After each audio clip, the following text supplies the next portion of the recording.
여러분은 영화 국제시장을 보셨을 것입니다. 이 영화는 6.25 전쟁을 치르고 우리나라가 산업화를 이루기까지를 배경으로 한 가족의 이야기를 담고 있죠. 같은 시대를 살아온 저로서는 참 심금을 울리는 짠한 스토리다. 참 마음에 공감이 참 갑니다.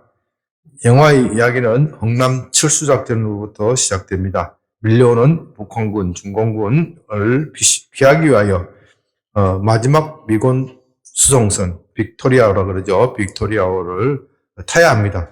사람들은 서로 타겠다고 아우성이고 그 와중에서 주인공은 아버지와 생이별하고 어머니와 나이 어린 동생만 데리고 어렵게 부산에 도착합니다. 그러나 그들의 고난은 끝이 나지 않았습니다. 가난과 싸워야 했습니다.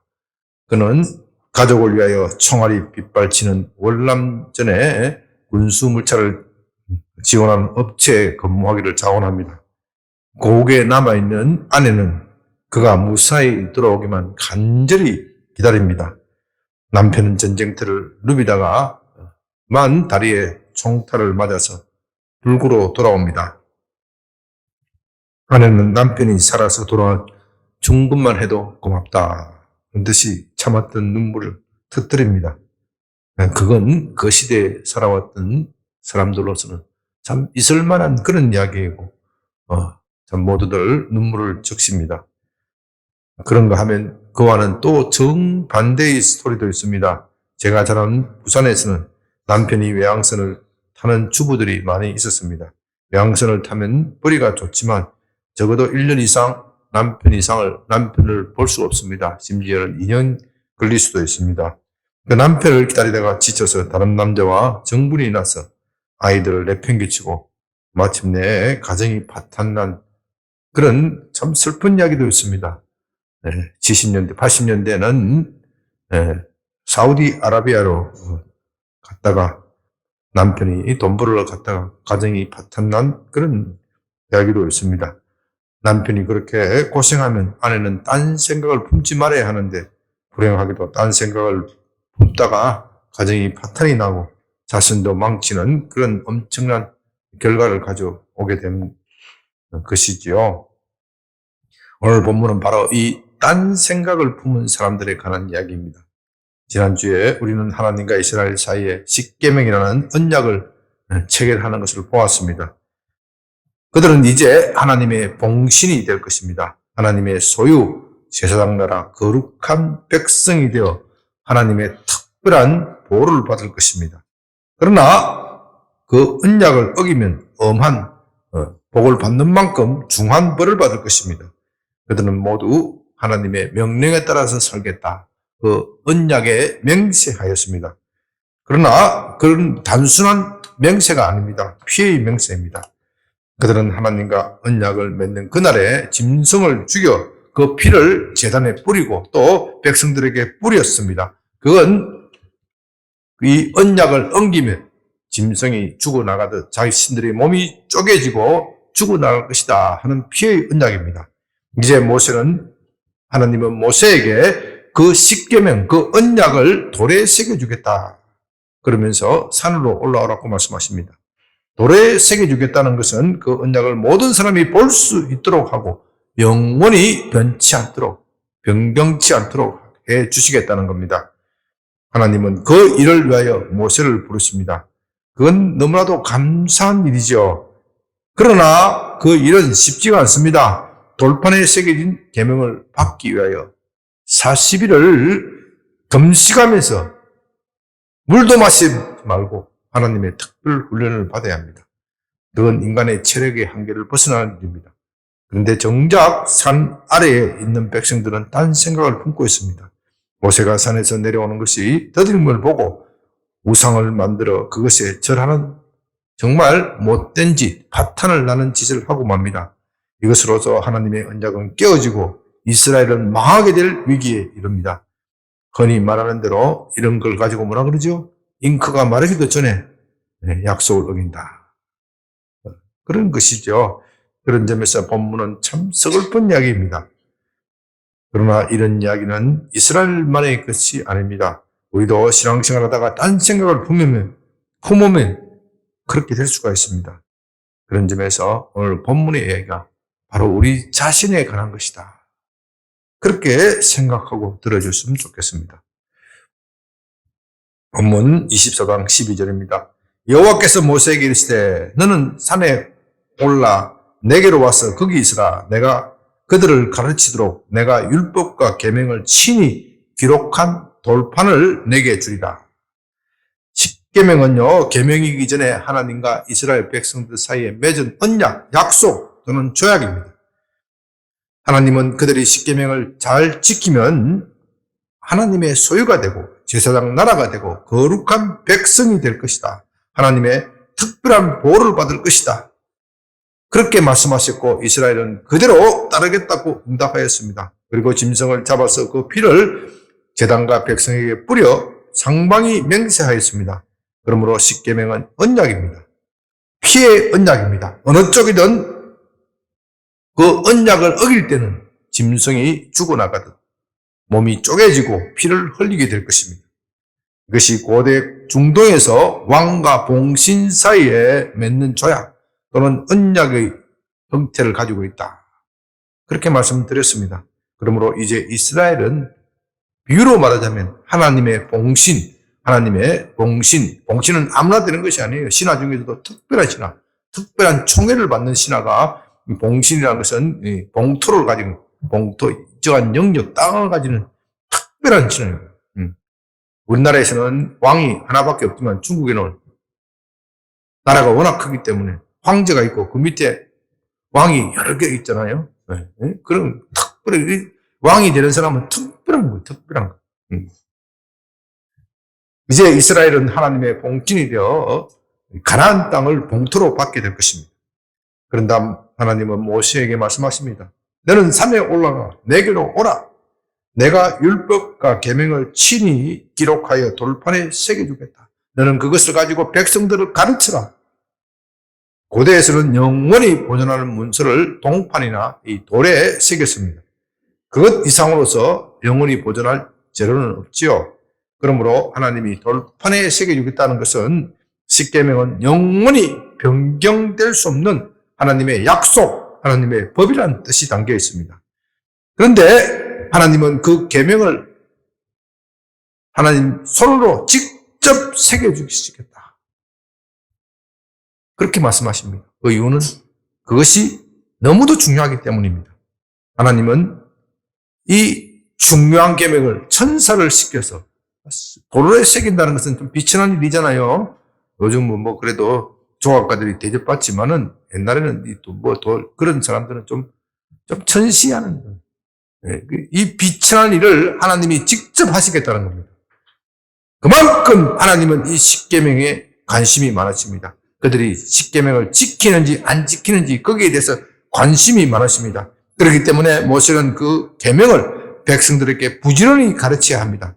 또 백성들은 그들의 자녀들에게 부지런히 가르쳐야 합니다. 그렇게 해서 십계명을 자자손손 되도록 가르쳐 복받는 민족이 되도록 해야 합니다. 그런데 모세가 백성을 가르치기 위해서는 먼저 모세 자신이 십계명을 완전히 터득해야 합니다. 이 터득한다는 말이 중요합니다. 모세가 십계명을 모르겠습니까?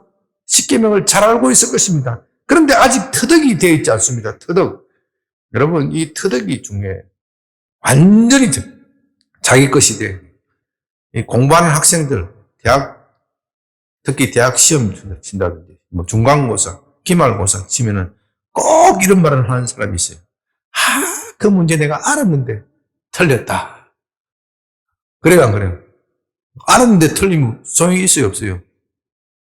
알았는데 왜 틀립니까? 왜 틀려요? 뭐가 안 됐어? 터득이 안 됐어요. 피상적으로 알면 안 돼. 피상적으로 알면 시험장에 가면 긴장하면 틀리게 되어 있어요. 완전히 알아야 돼. 터득이라는 것은 완전히 알아야 돼. 응용 문제가 나와 이리 오고 문제를 저리 꼬아도 턱턱 풀 수 있어야 돼. 이게 터득이에요, 터득. 자다가도 일어나도 답이 착 나와야 돼. 이게 터득이에요, 터득. 이렇게 되도록 십계명을 완전히 숙달해야 됩니다. 십계명을 단순히 외우는 것으로 끝이 나지 않아요. 그것을 매일과 같이 묵상하고 그 의미를 깊이 파고들 때 터득이 되고, 터득이 될 때 어떤 억령의 문제, 어떤 삶의 문제가 닥쳐도 척척 답이 나와야 돼요. 하나님은 그것을 위하여 모세를 산으로 부르시는 겁니다. 13절, 모세가 그의 부하 여호수아와 함께 일어나 모세가 하나님의 산으로 올라가며 장로들에게 이르되 너희는 여기서 우리가 너희에게로 돌아오기를 까지 기다리라. 아론과 훌이 너희와 함께하리니 무릇 일이 있는 자는 그들에게 나아갈지라 하고, 모세는 산으로 올라가면서 자신과 가장 가까운 곳에 여호수아를 두게 하고, 그 다음에는 이스라엘의 12지파를 대표하는 장로들을 두었습니다. 이 여호수아는요, 17장에서 아말렉군과 싸울 때 이스라엘 군대를 총지휘한 군사 최고 지도자입니다. 그는 용맹과 지략을 겸비하였을 뿐만 아니라 충성스러운 사람이었습니다. 모세는 그 사람됨을 알아보고 그를 후계자로 지목하여 지금 키우고 있는 겁니다. 이것을 보면 정말 모세는 참 욕심이 없는 사람입니다. 그는 얼마든지 왕이 될 수 있었고 또 자기 아들에게 권력을 물려줄 수도 있었습니다. 사람들은 다 그런 욕심이 있잖아요. 네, 돈을 열심히 왜 법니까? 이 나이 되도록 열심히 버는 사람이 있어요. 왜 벌어요? 자식에게 자꾸 물려주고 싶은 그런 욕구가 있기 때문에. 그러나 그는 그렇게 하지 않습니다. 여호수아를 자기 후계자로 세웁니다. 이런 일은 쉽지가 않지요. 이스라엘이 이렇게 탁월하면서도 청렴한 지도자를 가진 것 참 복입니다. 그런 점에서 우리나라도 좀 이런 지도자가 나왔으면 좋겠습니다. 이제 모세는 하나님의 지시를 따라 산에 오르기 전에 이스라엘 장로들에게 당부합니다. 저는 지금 하나님의 집중 훈련 코스에 들어갑니다. 언제 이 훈련이 끝날지 나도 장담할 수 없습니다. 내가 없는 동안 아론과 훌이 나를 대신할 것입니다. 무슨 일이 있었든지 그들과 상의해 주시기 바랍니다. 그렇게 당부합니다. 15절, 모세가 산에 오르매 구름이 산을 가누며 여호와의 영광이 신의 산 위에 머무르고 구름이 엿새 동안 산을 가리더니 일곱째 날에 여호와께서 구름 가운데서 모세를 부르시니라. 이 구름은 하나님의 임재를 상징합니다.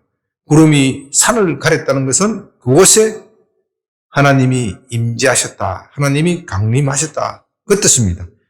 하나님의 임재를 구름으로 상징하는 것은 우리 인간이 하나님을 알 수 있는 범위가 정해져 있다, 한계가 있다, 그런 뜻입니다.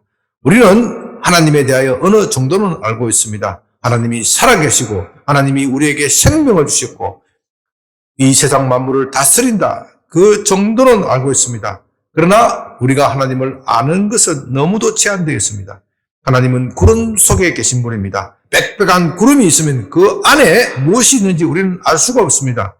하나님이 우리에 대하여 어떻게 생각하는 것인지, 하나님은 나를 기뻐하실지, 불쾌하게 생각할지, 내가 하나님께 나아가면 하나님께서 나를 영접해 주실지, 아니면 나를 거절할지 우리로서는 알 수가 없습니다.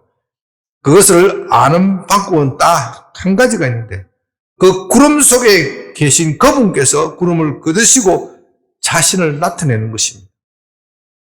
하나님이 모세에게 구름 속으로 들어오라고 말씀하시는 것은 바로 구름을 걷으시고 자신을 나타내시는 것입니다. 그러므로 이것은 모세에게는 참으로 영광스러운 일입니다. 그러나 그 전에 그가 준비해야 할 일이 있습니다. 아무리 모세라고 하더라도 사람들 사이에 섞여 살 때 인간의 탐욕과 이기심의 영향을 받지 않을 수 없습니다. 하나님은 그것을 제거하도록 하기 위하여 6일 동안 모세를 구름 밖에 지금 머무르게 합니다. 모세는 그 기간 동안 자신을 돌아볼 것입니다. 말씀과 성령으로 자신을 깨끗하게 할 것입니다. 그런 다음 하나님의 임재 안에 들어가게 될 것입니다. 여러분, 우리가 예배 드리는 것도 그렇습니다. 우리 예배 시간은, 우리 교회 2부 예배 시간은 몇 시죠? 11시인데, 11시. 찬송을 한 20분간 부릅니다. 찬송을 부르고 이제 11시 20분 정도 되면 시작을 하는데, 예? 그 11시 20분이 시작한 걸로 착각하는 사람이 있어요. 예? 11시 20분이 아니고 11시에, 왜? 11시 동안, 20분 동안 모세가 6일 동안 준비하듯이 우리도 하나님께 나아가기 전에 세상에 뭐든 뭔지 이것을 틀어내 찬송 부르면서 마음을 하나님께 집중해야 합니다. 집중하지 않고 자꾸 핸드폰 보고 하면 하나님이 짜증을 나지 않겠어요? 그러니까 여러분들은 11시 예배니까 꼭 시간을 지켜서 찬송 부르고 좀 준비하면서 하나님께 나아가면 하나님이 여러분을 얼마나 기뻐하시겠습니까?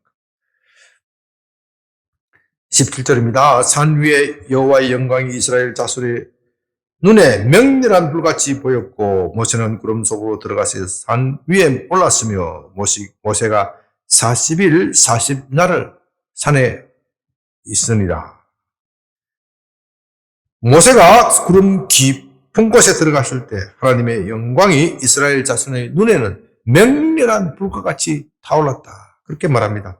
아마 산 꼭대기에 화산이 불을 뿜었을 것입니다. 그 가운데 모세는 40일 40날을 지낸 것입니다. 그 40일 동안 모세는 하나님의 계명에 대하여 집중훈련 코스로 들어가서 지금 집중훈련을 받고 있는 겁니다. 이제 본문을 건너뛰어서 출애굽기 31장 18절로 넘어갑니다. 여호와께서 시내산에서 모세에게 이르시기를 마친 때 정급한 둘을 모세에게 주시니 이는 돌판이요 하나님이 친히 쓰신 것이더라. 출애굽기 25장부터 31장까지 우리가 지금 건너뛰은 부분은 모세가 40일 동안 하나님으로부터 집중 강의를 받은, 집중 훈련을 받은 내용이 기록되어 있습니다. 제가 생각할 때는 이거는 단순한 이론 강의가 아니라 실제 연습도 포함되어 있었다. 그렇게 생각을 합니다. 왜냐하면 그 내용이 주로 성막과 제사에 관한 것입니다. 성막의 재질과 구조, 기물, 언약궤와 떡을 두는 떡상, 진설병이라고 떡을 두는 떡상, 등잔대, 성소와 지성소, 제단, 분향단, 물두멍, 그리고 제사장의 위임과 복식 이런 것들에 대하여 아주 그림을 그리듯이 상세하게 설명하십니다. 요즘 말로 하면 PPT로 화면을 띄워가면서 설명하고 계십니다. 아마 실제 실행하는 연습도 했을 것이다. 그런 생각이 듭니다. 이 모든 것의 요체는 우리가 하나님을 만나기 위하여 어떻게 해야 하는가, 어떤 절차를 밟아야 하는가 하는 것입니다. 이것은 매우 중요합니다. 십계명만 가지고 안 됩니다. 우리는 십계명을 제대로 지킬 수 없습니다. 지난주에 말씀드렸죠. 우리가 하나님을 만나는 것은 십계명을 잘 지킬 때도 만나야 하지만 못 지킬 때도 만나야 합니다. 아니, 십계명을 못 지키기 때문에 하나님을 더욱 만나야 합니다. 인생에 실패했기 때문에 하나님을 더욱 만나야 합니다. 우리가 인생에 성공했을 때도 하나님 만나야 되지만 실패했을 때는 더욱더 만나야 합니다. 그런데 하나님을 만나려고 하는 사람은 자기 방식대로 하나님을 만나서는 안 됩니다. 반드시 하나님께서 정해주신 그 방식대로 만나야 합니다. 그렇지 않고 무턱대고 자기 방식으로 만나려 하다가는 문제에서 어떻게 돼요? 수문장이 거절을 당하는. 하나님의 존재를 지키고 있는 천사들에게 거절을 당하는 겁니다. 그렇기 때문에 반드시 하나님의 정해준 그 방식대로 만나야 합니다. 그래서 하나님은 십계명을 주시면서 마지막 훈련 코스로서 무슨 방법? 하나님을 만나는 방법에 대하여 아주 구체적으로 설명하고 계시고 이것을 위하여 모세를 며칠간 훈련시킨다고요? 40일 훈련시킵니다. 이게 참 중요한 겁니다. 이렇게 하여 훈련 코스의 마지막 날이 되었습니다. 하나님께서 수료증을 주셨는데 그것은 십계명이 쓰여진 두 돌판입니다. 이것을 증거판이라고 부르는데 그 이유는 하나님의 언약에 대한 증거입니다. 계약은 두 사람이 말로 해도 성립됩니다. 아니, 우리가 대부분의 계약은 서류로 하는 것이 아니라 말로 해요. 여러분들이 마트에 가서 물건을 사고 팔 때 이거 얼마요? 물어보잖아요. 요즘 뭐 가격표가 제대로 쓰여졌기 때문에 물어보지도 않지만, 가격표 얼마 쓰여있으면 내가 얼마에 그거 팔겠다는 뜻 아니에요. 내가 집어들면 내가 얼마에 사겠다는 뜻이에요. 계약이 성립되는 거예요. 말로 하는 거예요, 말로. 대부분의 계약은 그렇게 말로 하는 겁니다. 그러나 중요한 계약은 어떻게 해요? 반드시 서류로 하는 거예요, 서류로. 여러분들이 집을 사고 팔 때, 집은, 얼마나 큰 고가입니까? 한 사람이 일생을 벌어서 겨우 집을 한 채 살까, 둘 채 살까, 막 하는 것인데, 이 집을 살 때는 너무나도 중요하기 때문에 반드시 계약서를 쓰고, 또, 부동산 중개업자도 부르고, 중개업자 부르면 돈 많이 들잖아요. 그래도 불러요. 왜? 뭐 때문에? 증거를 남기기 위해서. 그래도 마음이 편치 않으면 어떻게 돼요? 공증 사무실에 가서 공증까지도 하고 그러는 겁니다. 그런데 십계명은 그런 계약의 문서보다 훨씬 더 중요합니다. 십계명은 한 개인과 가정은 물론이고 한 나라의 명운이 걸려있는 그런 문제입니다. 우리가 사는 이 세상뿐만 아니라 금생뿐만 아니라 내세에도 걸려 있습니다. 그래서 하나님은 그것을 돌판에 새겨 주십니다. 그리고 그것을 증거판이다. 그렇게 부릅니다. 그 이유는 만일 한쪽에서 약속을 어기면 그 증거판, 그 십계명을 들이대면서 책임을 묻기 위한 것이죠. 그렇기 때문에 어느 쪽도 나는 십계명을 모르겠다, 몰라서 그런다, 그렇게 말할 수가 없습니다. 이제 이것으로서 하나님과 이스라엘은 언약을 맺게 됩니다. 그들은 하나님의 백성, 제사장 나라, 거룩한 백성이 된 것입니다. 성경은 이것을 가지고 이스라엘이 하나님께 시집을 간 것이다. 하나님이 이스라엘에게 장가든 것이다. 둘 사이는 혼인관계다. 그렇게 표현합니다. 혼인관계는 영원히 변치 않는 겁니다. 32장 1절 백성이 모세가 산에서 내려옴을 더딤을 보고 모여 백성이 아론에게 이르러 말하되 일어나라 우리를 위하여 우리를 인도할 신을 만들라. 이 모세 곧 우리를 애굽 땅에서 인도하여 낸 사람은 어찌 되었는지 알지 못함이니라. 참 여기 기막힌 일이 일어나고 있습니다. 혼인식이 끝나자마자 사고가 터졌습니다. 지금 모세는 40일을 금식하면서 하나님께 집중 훈련을 받고 있습니다. 40일을 금식한다는 것, 그것도 물도 마시지 않고 금식한, 음식도 먹지 않았다 그랬어요. 물은 40일을 금식하는 경우는 가끔 있습니다. 그러나 물은 먹지 않으면 사흘을 버티기가 힘들어요. 물을 안 먹는 것은 사흘을 버티기 힘든 거예요. 그러니 이건 참 생사를 거는 겁니다. 생사를 거는 것. 실제로 40일 금식 기도한다 해서 죽은 목사님도 있습니다. 분당에 가면 어느 대형 교회 목사님도 어린 시절에 아버지가 목사였는데 40일 금식 기도하다가 돌아가셨다고 합니다. 그는 한동안 큰 시험에 빠져 기독교 신앙과 멀어졌습니다. 나중에 정신을 차리고 목사가 되어 대형 교회를 섬기고 있지만 그만큼 40일 금식 기도는 어려운 겁니다. 더구나 모세의 나이는 80세가 넘었습니다. 그런 그가 40일을 먹지도 않고 마시지도 않았다. 집중 훈련을 받았다. 그냥 있는 것도 아니고 그것도 집중 훈련을 받고 있습니다. 그건 모세가 생명을 걸고 이 훈련에 임하고 있다는 뜻입니다. 그렇다면 이스라엘 백성들은 어떻게 해야 돼요? 40일 전일 동안 금식은 하지 못하더라도 매일 한 끼씩은 금식하면서 모세와 함께 해야 합니다. 그런데 그들은 그와는 정반대로 생각하고 있습니다. 그 산에는 먹을 것도 없고 마실 것도 없다. 어떻게 40일을 버티지? 어떻게 마시지 않고 버티지? 모세가 죽어버린 것이 아닐까? 그가 죽으면 우리는 어떡하지? 이제 우리는 스스로 살아야 해. 이렇게 딴 생각을 품다가 불순에 빠지게 버리게 됩니다. 이건 참으로 이해할 수 없는 일입니다. 지금 하나님은 그들과 멀리 계신 것이 아닙니다. 하늘에서는 여전히 만나가 내리고 낮에는 구름 기둥이 그들을 덮어 서늘하게 해주고 밤에는 불기둥이 그들을 따뜻하게 보호해주고 있습니다. 더구나 모세가 올라간 산에는 하나님의 인재가 찬란하게 빛이 나고 있습니다. 구름이 덮인 산 꼭대기 가운데 불이 치솟고 있습니다. 그러나 그들은 오히려 이것을 반대로 생각합니다. 저 산에서 누가 살아남을 수 있을까?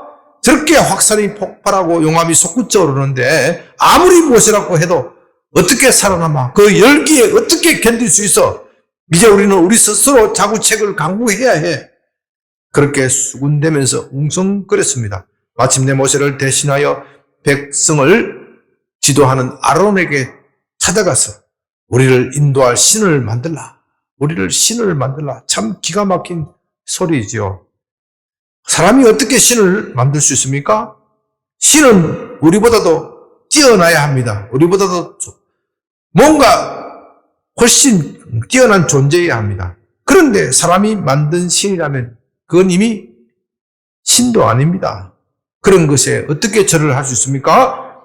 무엇보다도 이것은 제1계명, 나 외, 하나님 외에는 다른 신을 섬기지 말라는 계명에 위반되는 것이고 또 제2계명, 우상을 만들지 말라는 것에 정면으로 위반하는 것입니다.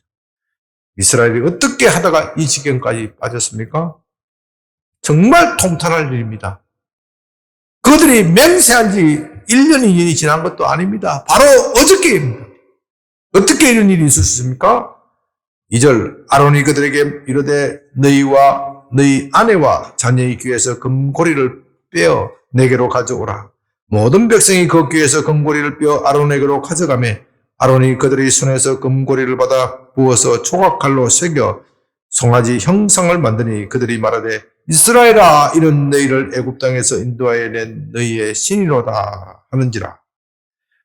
5절 아론이 보고 그 앞에 제단을 쌓고 이에 아론이 공포하여 이르되 내일은 여호와의 절이라 하니 전날 그들이 일찍 일어나 번제를 드리며 화목제를 드리고 백성이 앉아서 먹고 마시며 일어나서 뛰놀더라.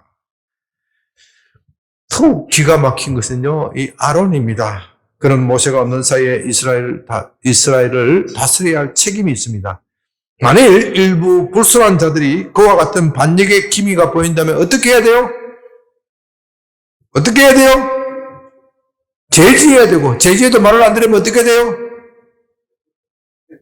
쳐 죽여야 돼요. 이 반역자들. 네. 반역자들, 초장에 박살을 해야 돼요. 이 초장에 박살을 내는 것이 쉽지 않겠지요. 때로는 자기 목숨을 걸어야 됩니다. 목숨을 걸고 이스라엘 공동체를 지켜야 합니다. 그러나 그는 이 위기에서 우유부단합니다. 참 누가 생각납니까? 우유부단하다가 정권 뺏긴 사람 있잖아요. 나 참 말을 하기도 그래. 참 우유부단하면 정권 뺏기고 나라 뺏기는 겁니다. 악한 자들을 단호히 대처하지 못하자 전체 백성들이 술렁거립니다. 그는 그것을 보고 그만 겁을 먹습니다. 그들이 요구하는 대로 금고리를 빼어 금송아지를 만듭니다. 그리고 이것이 너희를 애굽 땅에서 인도하여 낸 너희의 신. 누굽니까? 이것이 바로 여호와 하나님의 뜻이에요. 차마 참남한 말이기 때문에 성경에 기록하지 않습니다. 그렇게 말했다는 겁니다. 그러나 금송아지가 어떻게 여호와 하나님이 될 수 있습니까? 만일 어떤 사람이 여러분에게 아주 검으로 정교한 개를 만들어 놓고 여러분 얼굴을 거기다 새겨 놓고 여기 이태진 형제 이 이태진이야 여러분 기분 좋겠어요? 네? 기분 좋겠어요? 이태진이가 뭐가 되는 거예요? 개보다도 못한 존재가 되는 거예요. 살아있는 개와 짓지도 못하는 금, 비록 금이지만 어느 게 나와요? 사람들은 다 금을 택할지 모르지만 개는 절대로 자기 목숨하고 안 바꿀 겁니다. 살아있는 사람을 개 형상을 만들어서 이게 아무개다 하면 그건 개보다도 못한 취급을 하는 겁니다. 그러므로 금송아지를 하나님이라고 부르는 사람은 하나님을 송아지보다도 더 못한 존재로 만드는 겁니다. 그렇기 때문에 우상숭배는 하나님이 가장 싫어하는 죄입니다. 하나님을 경멸하는 죄입니다. 여러분들은 그것을 똑바로 알아야 합니다. 심심부르로 하는 것, 그 심심부르로도 안 되는 것이 우상숭배예요. 사람이 우상을 숭배하는 이유는 자기의 탐심 때문입니다. 하나님보다도 자기의 탐심을 더 중하게 여기는 것입니다. 금송아지가 무엇입니까? 그것은 아무것도 아닙니다. 아무 말도 할 수도 없고 행동을 할 수도 없고 우리에게 복을 줄 수도 없습니다. 이스라엘 백성들이 왜 그것을 모르겠습니까? 그들이 그렇게 멍청합니까? 그건 아닙니다. 그러나 그들이 금송아지를 우상을 만들어 먹고 보면 왠지 마음이 편안합니다. 그것이 내게 복을 줄 것만 같습니다. 무엇보다도 그 우상은 잔소리를 안 해요. 내가 아무렇게 살아도 아무 말도 하지 않습니다. 심지어 방탕하게 살아도 말하지 않습니다. 오히려 지지하면서 잘한다 잘한다 할 것 같습니다. 뭐만 잘하면 제목만 잘 맞추면 아무 잔소리도 하지 않습니다. 강도 강갓 온갖 못된 짓을 저질러도 말하지 않습니다. 그러니 얼마나 편합니까? 내가 마음대로 신을 부를 수 있는 것입니다. 이게 우상숭배의 본질입니다. 신을 경배하는 것이 아니라 신을 조종하는 겁니다. 내 마음대로 컨트롤하는 겁니다. 그렇기 때문에 우상숭배의 본질은 뭐라고요? 탐심이라고 말하는 것입니다. 그러나 이것으로 하나님과 이스라엘 관계는 파탄이 나고 맙니다. 이스라엘이 십계명 앞에 맹세하실 때 그들은 하나님과 결혼한 것입니다. 그 언약의 문서에 잉크가 마르기 전에 불륜을 저지른 겁니다. 이제 남은 것은 그들을 향한 맹렬한 불의 심판입니다. 그들은 십계명을 어기면 어떠한 벌을 받겠다, 어떠한 저주를 받겠다, 그렇게 피로 맹세하였습니다. 그들이 맹세한 그대로 벌을 받고 저주를 받을 것입니다. 그런 점에서 오늘의 스토리는 참으로 비극적입니다. 시작은 잘했지만 끝이 좋지 않습니다. 시작이 나쁘더라도 우리 인생이 시작은 나쁘더라도 끝이 좋아야 합니다. 그렇게 되면 시작의 고생이 나중에 좋은 끝을 장식하는 장식품이 됩니다. 여러분 자식성가한 사람들이 얼마나 자랑합니까? 내 어렸을 때 얼마나 힘들고 고생했어. 그게 뭐예요? 자기의 성공 스토리를 장식하는 스토리가 됩니다. 그런데 어떤 사람은 시작은 좋았지만 끝이 나쁜 사람이 있어요. 시작은 금수저로 태어났지만 죽을 때는 뭘 죽어요? 흙수저도 못하고 노숙자로 죽는 사람들도 많이 있어요. 얼마나 비참합니까? 시작이 좋아서 뭐합니까? 끝이 노숙자로 끝나고 사람들이 아무도 그들도 보지 않고 그의 시신도 장사해주지 못하는 사람 얼마나 비참합니까? 그의 비참한 스토리를 더하는 것이 시작이 좋은 거예요. 우리 인생은 그처럼 끝이 좋아야 합니다. 그들이 하나님 앞에서 맹세한 대로 한다면 그들은 죽어 마땅합니다. 그렇게 되면 사람들은 비웃을 것입니다. 이방인들은 비웃을 것입니다. 하나님이 이스라엘 광야에서 그들을 죽이기 위하여 이집트에서 이끌어낸 것이야. 그렇게 말할 것입니다. 그렇게 되면 어떻게 되겠습니까? 하나님의 자녀가 실패하면 그 피해는 하나님의 자녀만 보는 것이 아닙니다. 하나님의 명예도 땅에 떨어지게 됩니다. 하나님은 이스라엘을 죽이기 위해서 그들을 이집트 땅에서 끌어내어서 사람들은 그렇게 말하게 될 것입니다. 그러므로 하나님의 자녀의 실패는 곧 하나님의 실패가 되는 것입니다. 물론 우리가 다음 주에 보는 바와 같이 하나님은 이 기막힌 상황 속에서도 새로운 길을 내시지만 이스라엘로서도 혹독한 대가를 치러야 합니다. 오늘은 이스라엘 백성들이 왜 갑자기 우상 숭배에 빠졌는지 마지막으로 좀 생각하고자 합니다. 40일이라면 그렇게 긴 시간도 아닙니다. 또 하나님의 임재가 그들에게 멀리 있는 것도 아닙니다. 하나님은 여전히 그들과 함께 하십니다. 그것을 어떻게 할 수 있습니까? 그것을 매일같이 체험합니다. 하늘에서는 만나가 계속하여 공급됩니다. 낮에는 구름 기둥이 나타나고 밤에는 무엇이 나타납니까? 구름 기둥이 나타납니다. 또 먼 산을 보면 하나님의 임재 구름 속에서 불을 뿜는 하나님의 신비한 장면이 나타납니다. 그들은 그것을 보면서 기다려야 합니다. 모세가 금식하고 있다면 그들도 적어도 하루 한 끼 정도는 금식해야 합니다. 그러나 그들은 그렇게 하지 않습니다. 모세가 산에 갔다가 죽었을지도 모른다 하는 생각이 들기 시작합니다. 이렇게 생각하다가 어떻게 해요? 마음이 갑자기 불안해져요. 갑자기 불안해져요. 모세가 죽으면 어떻게 하지? 누가 우리를 인도하지? 우리는 광야에서 갇혀버리고 말 것이야. 우리에게는 지도자가 필요해. 지도자가 필요해. 모세를 대신할 사람이 필요해. 이런 생각이 들자 어떤 사람은 이것이 저로의 기회다. 그렇게 생각하는 사람이 있어요. 남의 불행은 나의 행복이다. 그렇게 생각하는 사람이 있다니까요.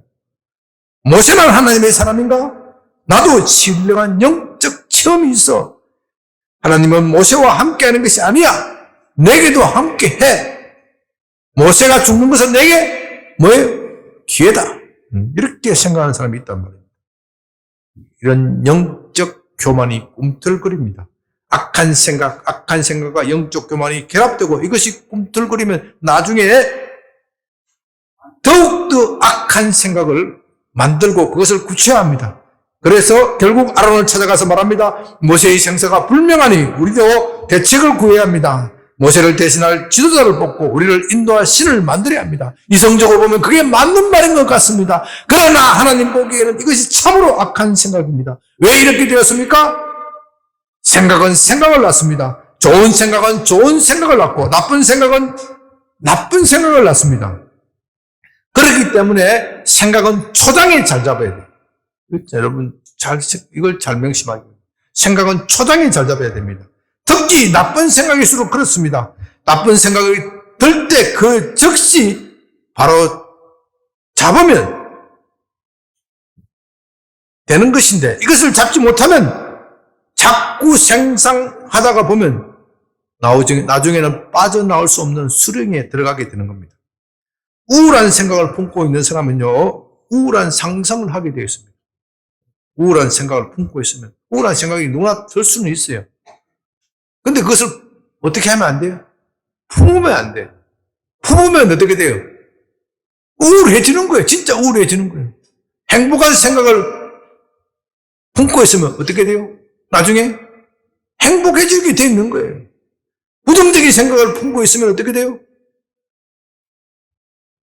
부정적으로 결과가 나오게 되는 거예요. 그러니까 생각이 드는 것은 어쩔 수 없다 이 말이에요.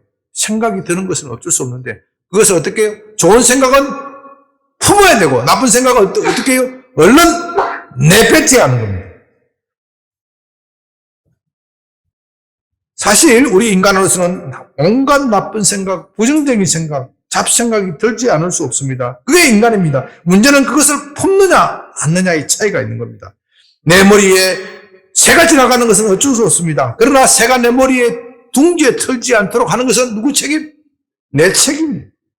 그렇기 때문에 생각의 초장을 잘 잡아야 한다는 겁니다.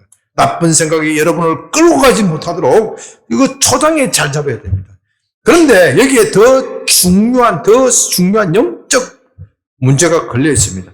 이 사탄이 이 나쁜 생각을 계속해서 우리에게 심어준다는 겁니다. 계속해서 뿌린다는 거예요. 네. 그래서 나쁜 생각이 나는 건 대부분 사탄이 던져주는 거예요. 툭툭 던져줘요. 사탄이 치밀하게 나타나는 게 아니에요. 툭툭 던져줘요. 그 툭툭 던지다가 걸리면 어떻게 돼요? 사탄이 밥이 되는 거예요. 이것을 가지고 성경은 사탄이 불화살을 쏜다. 그렇게 말해요. 내 마음이 단단하면 불화살이 아무리 쏘아도 상관없어요. 튕겨나가는데 내 마음이 연약해서 그걸 확 품으면 불화살에 쏘이게 되는 거예요. 불화살에 쏘이면 온몸이 다 의심에 불러붙는 겁니다. 그렇게 되면 아무도 쫓아오는 사람이 없지만 나 혼자서 불안하고 초조해지는 겁니다. 그러다간 정신공황이 올 수도 있습니다. 우울증에 빠져서 자살하는 수도 있습니다. 이 모든 것은 초장의 생각을 잘못 관리했기 때문입니다. 그래서 잠언 4장 23절에서 무릇 지킬 만한 것 중에 내 마음을 지키라. 생명이 그러니 이에서 남이라. 그렇게 했습니다. 우리는 마음을 잘 지켜야 합니다. 성을 지키는 것보다도 마음을 지키는 것이 더 어렵다고 했습니다. 그렇기 때문에 우리가 마음을 지키는 것은 우리의 힘만으로 되는 것이 아닙니다. 우리의 힘만으로 되었다면 이스라엘도 실패하는 일이 없었을 것입니다. 그래서 우리는 마음을 지키기 위해서 성령의 도움을 받아야 합니다.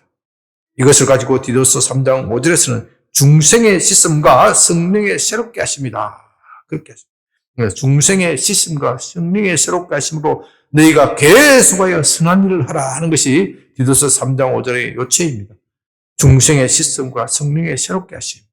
우리 장로교 교인들은요, 교리에 너무 박사가 돼서 중생하면 딱 한 번 하는 것, 그렇게 생각하는데 성경은 그런 식으로 표현하지는 않습니다. 중생은 우리가 예수님 믿을 때 거듭난다. 거듭난다. 이렇게 하는 것인데, 그렇게 표현하는 것도 있지만은 계속해서 일어나야 된다. 계속해서 일어나야 된다. 그렇게 표현하는 겁니다. 중생은 우리의 삶에, 그리스도인의 삶의 전 과정을 통해서 일어나는 겁니다. 그렇기 때문에 씻음을 받되 어떻게 해요? 매일 씻어야 돼. 매일 씻어야 돼. 매 순간 씻어야 돼. 그것이 중생의 새롭게 하심. 계속해서 새롭게 하심을 받아야 된다. 계속해서 씻음을 받아야 된다. 그렇게 말한 거예요. 그래서 우리에게 성령이 필요한 겁니다. 우리 성령은 우리에게 악한 생각, 나쁜 생각으로 우리의 마음이 얼룩졌을 때 그것을 씻어주시고, 아니야, 하나님 말씀대로 살아야 돼. 그렇게 말씀을 기억나게 하시고 말씀을 그렇게 해서 우리의 마음속에 심어주시는 겁니다. 이럴 때 우리는 악한 생각을 주당에 바로 잡을 수 있는 겁니다. 이제 말씀을 마칩니다. 이 말씀을 준비하다가 가수 조용필 씨의 노래 일편단심 민들레라는 것이 생각났습니다. 참 아시죠? 우리 우리 오경욱 권사님이 잘 부를 것 같아요. 이따가 시간 나면 한번 불러보시죠. 님 주신 밤에 뭐 있잖아, 그치?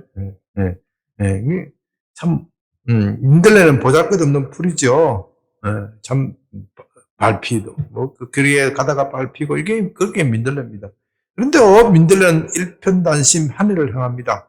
비바람이 몰아치고, 엄동설한이, 몰아쳐도 다시 피어납니다. 그처럼 우리의 신앙은 하나님을 향한 일편단심이어야 합니다.